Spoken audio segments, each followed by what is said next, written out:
Bienvenidos, viajeros del tiempo y del mito, a El Manuscrito Eterno. Esta noche te invito a cerrar los ojos y dejarte llevar por el susurro del viento que cruza las estepas de Asia Central, ese viento antiguo que alguna vez rozó las columnas de ciudades imposibles, ciudades griegas construidas en el confín del mundo conocido, donde el horizonte se confundía con la leyenda. ¿Te has preguntado alguna vez cómo sería despertar en un valle rodeado de montañas nevadas, escuchar el griego antiguo mezclado con el persa y el bactriano en el mercado y ver cómo un templo dedicado a Zeus se alzaba frente a un santuario zoroastriano? Esta noche viviremos juntos esa experiencia y te prometo que al final de este relato sentirás la serenidad de quien comprende que la historia humana es, en esencia, un eterno movimiento de semillas que viajan lejos de su tierra y florecen en suelos impensados. Soy Tomás y esta noche te acompañaré en un viaje extraordinario hacia el reino greco-báctrico, uno de los imperios más remotos, más fascinantes y más olvidados que el mundo antiguo produjo jamás. Recuéstate, respira profundo y abre tu mente, porque vamos a retroceder más de 2200 años en el tiempo, hasta esa época convulsa y luminosa que siguió a la muerte de Alejandro Magno, el macedonio que soñó con unir el mundo entero bajo una sola corona. Exploraremos cómo sus soldados, sus generales y sus descendientes construyeron en Bactria, esa tierra que hoy llamamos Afganistán y Uzbekistán, un experimento cultural sin precedentes, un lugar donde Oriente y Occidente se miraron a los ojos y decidieron, por un momento glorioso, caminar juntos. Para entender el nacimiento del reino greco-báctrico, debemos primero detenernos en la figura que lo hizo posible, aunque él mismo nunca lo planeó así. Alejandro, hijo de Filipo II de Macedonia, cruzó el Helesponto en el año 330 y antes de nuestra era con un ejército que ardía de ambición y curiosidad.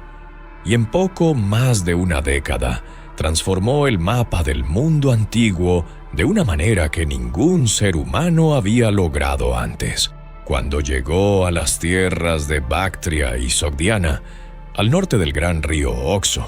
lo que hoy conocemos como el Amu Daria, encontró una región fértil, compleja y orgullosa, habitada por pueblos iranios que tenían sus propias tradiciones, sus propios dioses y su propia forma de entender el universo. Una forma muy distinta a la griega, pero igualmente profunda y digna de respeto. Alejandro no llegó solo con espadas. Llegó también con arquitectos, con filósofos, con la idea poderosa de que fundar ciudades era la manera más duradera de dejar una huella en la tierra. En Bactria y sus alrededores fundó y refundó varias ciudades que llevaron su nombre o el nombre de sus victorias, ciudades diseñadas según el modelo helenístico, con su ágora central, sus templos de columnas dóricas o corintias, sus teatros donde el verso de Eurípides podía escucharse bajo un cielo asiático sembrado de estrellas. La más famosa de todas, aunque su nombre exacto aún es motivo de debate entre los estudiosos, fue aquella que los arqueólogos modernos identificaron con el sitio de Ay-Yanum, descubierta en Afganistán en el siglo XX. Una ciudad que guardaba en sus ruinas la evidencia silenciosa de que el sueño griego en Oriente no fue una fantasía, sino una realidad de piedra, de mosaico y de papiro. Cuando Alejandro murió en Babilonia en el año 323 antes de nuestra era, sin haber designado claramente a un sucesor, el mundo que había construido comenzó a fracturarse como una vasija de barro golpeada por el tiempo. Sus generales, a quienes la historia llama los diádocos, es decir, los sucesores, se lanzaron a una serie de guerras brutales y prolongadas para repartirse las piezas de ese mosaico enorme. Bactria quedó inicialmente bajo el control de los Seleucidas, la dinastía fundada por Seleuco I Nicátor, uno de los generales más capaces de Alejandro, quien construyó desde Siria hasta las fronteras de la India un reino vasto y ambicioso que intentó mantener viva la llama helenística en Asia. Pero las distancias eran enormes y los caminos difíciles. Bactria estaba demasiado lejos del corazón seleucida, separada por desiertos interminables y pasos de montaña que el invierno cerraba durante meses. Fue en ese contexto de lejanía y tensión cuando, alrededor del año 250 antes de nuestra era, un gobernador llamado Diodoto primero tomó una decisión que cambiaría el destino de toda la región. Aprovechando la debilidad de los seleucidas, que lidiaban simultáneamente con rebeliones en Occidente y presiones desde Oriente, Diodoto declaró la independencia de Bactria y se proclamó rey. Así nació, con la sencillez discreta de quien planta una semilla en tierra seca, el reino greco-báctrico. Este acto de independencia no fue simplemente una rebelión política, fue también una declaración de identidad, un reconocimiento de que las comunidades griegas y macedonias asentadas en Bactria habían echado raíces tan profundas que ya no se sentían meros administradores de un imperio lejano, sino habitantes genuinos de esas montañas y esos valles. Sus hijos habían nacido allí, habían aprendido el bactriano junto al griego, habían adoptado costumbres locales sin abandonar las propias. Y en ese mestizaje silencioso y cotidiano se estaba gestando algo nuevo, algo que no era ni puramente griego ni puramente oriental, sino una síntesis fascinante de ambos mundos. Era la cultura helenística en su expresión más lejana y, quizás por eso mismo, en una de sus formas más puras y audaces. Imaginemos por un momento una de esas ciudades griegas en el corazón de Asia Central. Las columnas de los templos se elevan blancas contra el azul profundo del cielo bactriano, y en el mercado conviven comerciantes griegos con caravaneros persas, nómadas de las estepas y mercaderes llegados desde el Indo. El olor del aceite de oliva importado a un costo enorme se mezcla con el aroma de las especias orientales y el polvo de los caminos que traen la seda desde el este. En el gimnasio, jóvenes de rasgos mixtos practican la lucha griega mientras un maestro recita versos de Homero, y en el templo cercano, un sacerdote zoroastriano eleva su plegaria al fuego sagrado de Ahura Mazda. Esta convivencia no estaba exenta de tensiones, por supuesto, pero tampoco carecía de esa maravillosa fertilidad que surge cuando culturas distintas deciden coexistir en vez de destruirse mutuamente. Las monedas acuñadas por los primeros reyes grecobactrios son, en este sentido, un testimonio silencioso pero elocuente de esa síntesis. Diodoto I y su hijo Diodoto II comenzaron a emitir moneda propia,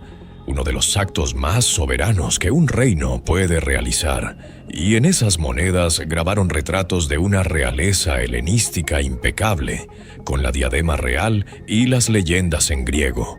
Pero también comenzaron a incorporar sutilmente elementos iconográficos locales. Estas monedas circulaban por las rutas de caravana, llegaban a manos de comerciantes indios y de nómadas de la estepa, y en cada intercambio llevaban consigo un mensaje silencioso sobre la existencia de un reino griego en el fin del mundo conocido. Un reino que había decidido quedarse, crecer y convertirse en parte indisociable del paisaje humano de Asia Central. Veremos en los capítulos que siguen cómo este reino creció hasta cruzar las montañas más altas del mundo y adentrarse en el subcontinente indio, cómo sus reyes se convirtieron en figuras casi legendarias y cómo su legado persistió mucho más allá de su desaparición política. Pero esta noche, al cerrar los ojos y dejar que el peso del día se disuelva suavemente, quiero que guardes esta imagen en tu mente. La silueta de una columna griega, recortada contra las cumbres nevadas del Hindu Kush, resistiendo el paso de los siglos con la misma serena dignidad con que un árbol antiguo resiste el viento, enraizado profundamente en una tierra que aprendió a llamar suya. Esa columna es el símbolo de que el ser humano, cuando sueña con construir algo duradero, puede hacerlo incluso en el lugar más improbable del mundo. Descansa ahora, viajero del tiempo, que la historia continúa. Bienvenido de nuevo, viajero del tiempo y del mito, a el manuscrito eterno. Si la noche anterior dejaste que el susurro de las columnas griegas en Bactria te acompañara hasta el sueño, esta noche te invito a ir aún más lejos, a cruzar junto a nosotros las cumbres heladas del Hindu Kush y descender hacia las llanuras cálidas y perfumadas del subcontinente indio, donde los reyes greco-bactrios escribieron algunos de los capítulos más audaces y asombrosos de la historia antigua. ¿Te has preguntado alguna vez cómo sería contemplar un ejército de elefantes de guerra avanzando bajo un cielo asiático, guiado por un rey que lleva en su yelmo la memoria de Alejandro y en su corazón la curiosidad de un explorador sin fronteras?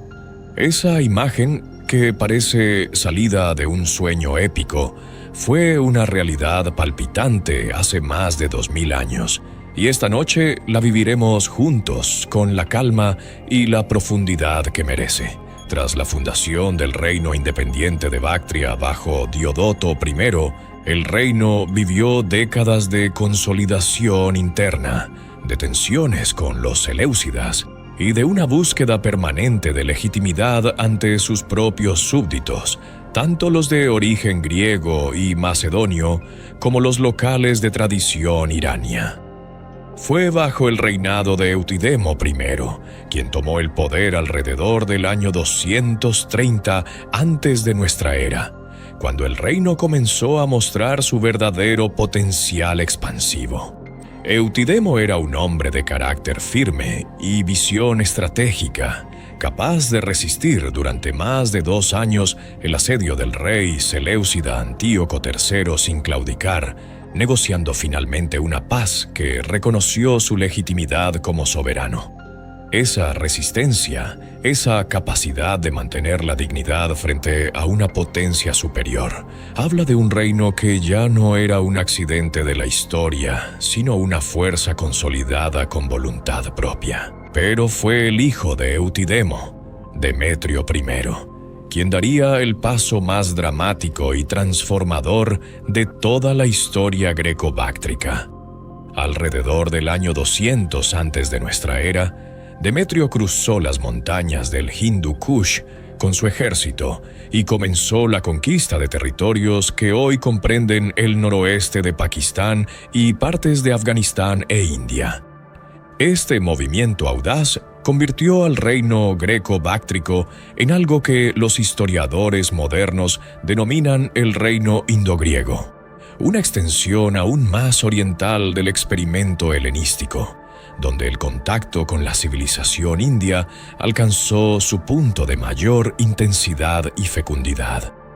Demetrio fue recordado en las fuentes antiguas como un conquistador de gran estatura moral, y sus monedas lo muestran con un yelmo adornado con la cabeza de un elefante, símbolo inequívoco de sus victorias en el subcontinente, una imagen que combina el poderío militar griego con el simbolismo profundo de la India. Las monedas de los Kodintamas, reyes greco-bactrios e indogriegos, merecen una atención especial en nuestro relato, porque son, en cierto sentido, la voz más clara que nos ha llegado de ese mundo perdido. Cuando las fuentes escritas escasean y las ruinas callan, las monedas hablan con una precisión y una belleza que ningún otro artefacto puede igualar. Los retratos grabados en plata y bronce por los artesanos del reino son de una calidad artística extraordinaria, considerados por muchos numismáticos como los más refinados del mundo antiguo, capaces de competir en expresividad y detalle con las mejores monedas romanas o griegas del período clásico. Cada perfil real era un acto de propaganda y de identidad, una declaración de que aquel rey, aunque gobernara a miles de kilómetros del Mediterráneo, era el legítimo heredero de la tradición helenística y un soberano digno del respeto de su tiempo. Entre los muchos reyes que gobernaron los territorios greco-bactrios e indogriegos, pocos capturan la imaginación con tanta fuerza como Menandro I, conocido en la tradición budista india como Milinda.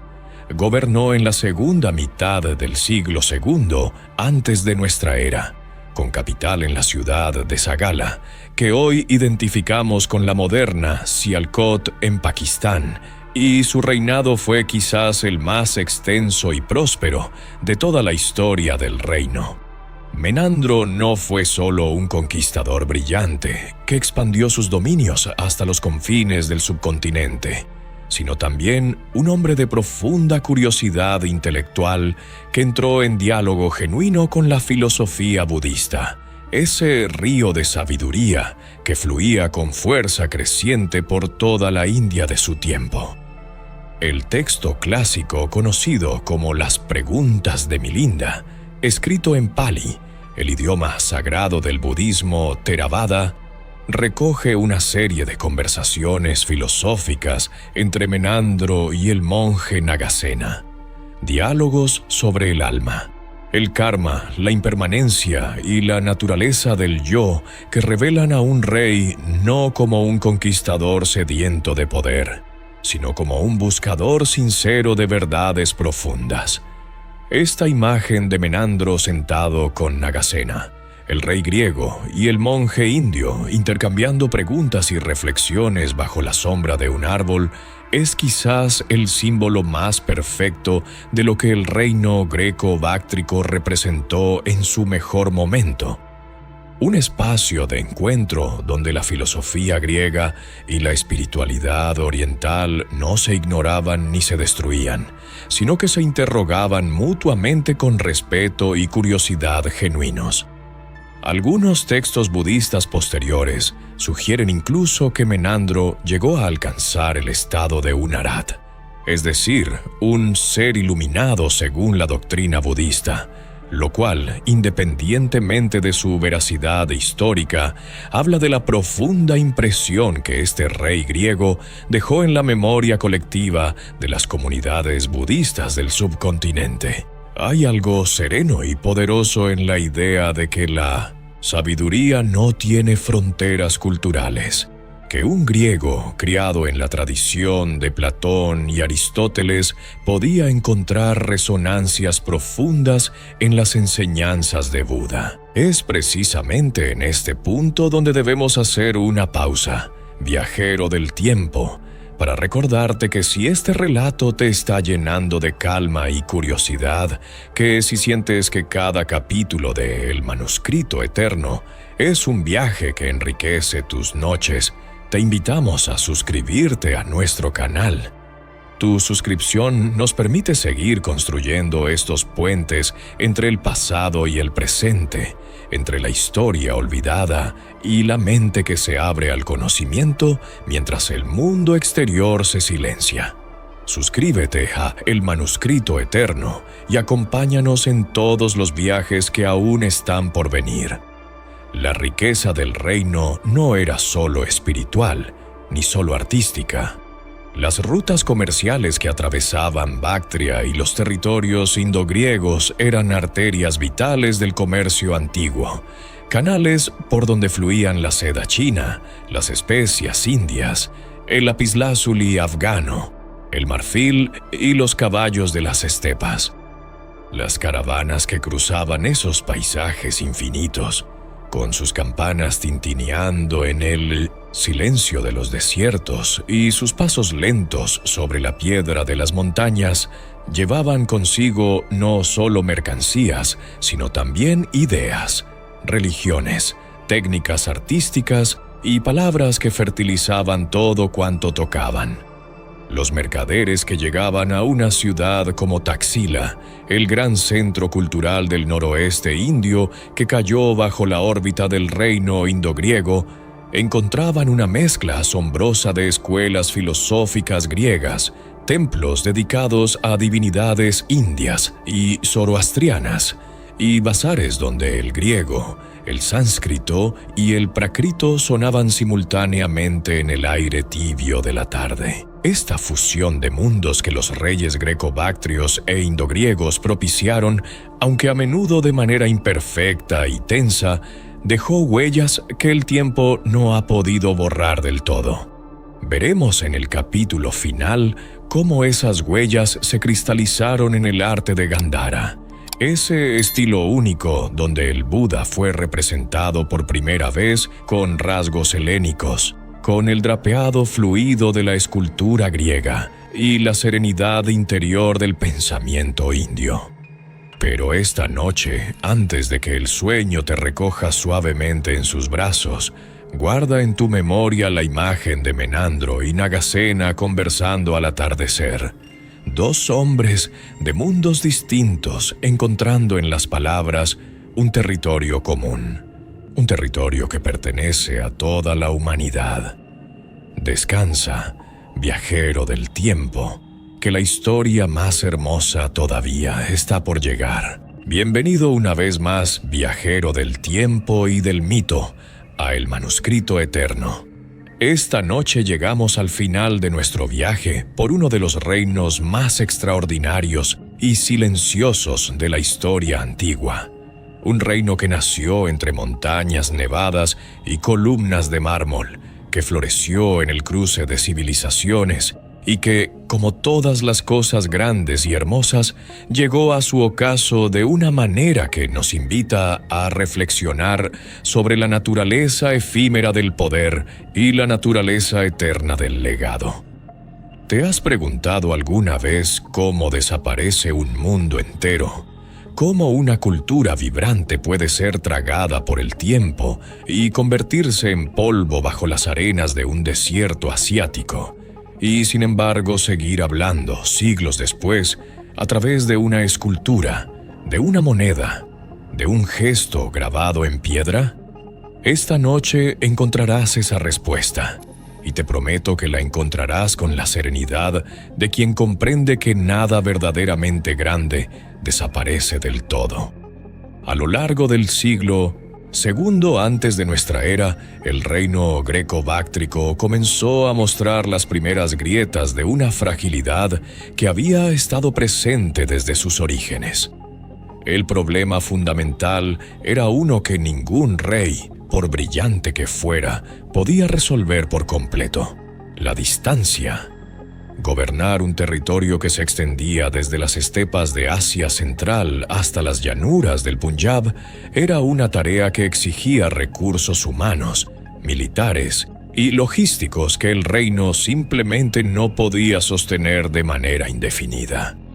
A esto se sumaba una dinámica interna de fragmentación dinástica, con reyes y pretendientes al trono que se multiplicaban, que acuñaban su propia moneda y reclamaban su propia porción de territorio, diluyendo así la fuerza que hubiera necesitado un poder centralizado para enfrentar las amenazas que se acercaban desde el norte y el este. Esas amenazas tomaron la forma de oleadas de pueblos nómadas procedentes de las estepas de Asia Central, movimientos migratorios de una escala y una energía que las estructuras sedentarias del mundo helenístico no estaban preparadas para absorber. Los primeros en presionar de manera decisiva sobre las fronteras del reino fueron los partos, que ya desde mediados del siglo III, antes de nuestra era, habían comenzado a construir su propio poder en los territorios al oeste de Bactria. Pero el golpe más definitivo vino de los pueblos conocidos en las fuentes chinas como los Yuezhi, una confederación de tribus de las estepas que, empujada a su vez por los poderosos Xiongnu más al oriente, se desplazó hacia el occidente y el sur con una fuerza imparable, como una ola que empuja a otra ola y todas terminan rompiendo contra la misma orilla. A mediados del siglo II, antes de nuestra era, los Yuezhi cruzaron el río Oxo y comenzaron a ocupar los territorios que habían sido el corazón del reino greco-báctrico. Las ciudades helenísticas que habían brillado durante generaciones, con sus teatros, sus gimnasios y sus templos de columnas blancas, fueron cayendo una a una, algunas destruidas, otras simplemente absorbidas y transformadas por las nuevas poblaciones que se asentaban en ellas. El sitio arqueológico de Ai-Yanum, esa ciudad griega en el confín del mundo de la que hablamos en nuestro primer capítulo, muestra en sus capas más recientes las huellas inequívocas de una violenta destrucción seguida de una ocupación nómada. Un final abrupto que los arqueólogos han podido fechar con razonable precisión en torno al año 145 antes de nuestra era. Pero la historia del reino indogriego, esa extensión hacia el subcontinente que comenzó con Demetrio I y alcanzó su apogeo bajo Menandro I,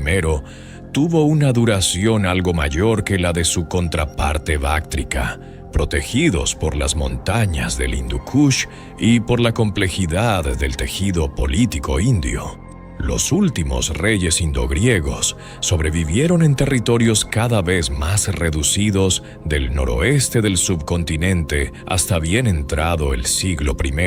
antes de nuestra era. E incluso hay evidencia numismática de que algunos reyes menores continuaron gobernando pequeños enclaves hasta los primeros años de nuestra era. La moneda de Estratón II, uno de los últimos reyes indogriegos documentados, nos llega como un mensaje en una botella lanzado al mar del tiempo, el testimonio final de un mundo que se resistía a desaparecer con una dignidad silenciosa y conmovedora. Y sin embargo, sería un error profundo concluir que el reino greco-báctrico simplemente desapareció sin dejar rastro. La historia rara vez funciona así, y la historia de este reino en particular nos ofrece uno de los ejemplos más hermosos de transformación cultural que el mundo antiguo ha producido. En la región de Gandhara, que comprende el noroeste de Pakistán y el este de Afganistán, el encuentro entre la tradición artística griega y la espiritualidad budista que los reyes indogriegos habían propiciado durante generaciones dio lugar a uno de los fenómenos más extraordinarios de la historia del arte: la representación humana del Buda.